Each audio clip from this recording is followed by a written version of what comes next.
Be honest with me. At ibibigay ko ang buong pagtitiwala ko sa'yo. Wala akong magiging problema kay Rod, di ba? Yun ba ang dahilan kung bakit gusto mo akong isama?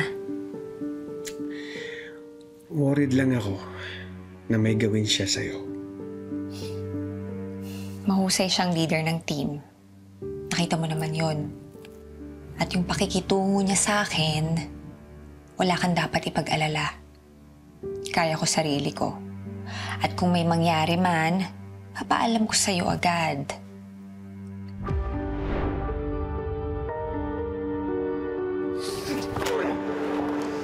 Musta na araw mo? Stressed, as usual. Di ko alam na mas masistress pa pala ako dito kaysa nung nag-nursing ako. Kahit na ano? Oo.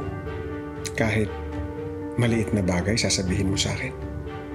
Kung maliit na bagay yun, baka makalimutan ko rin. Okay.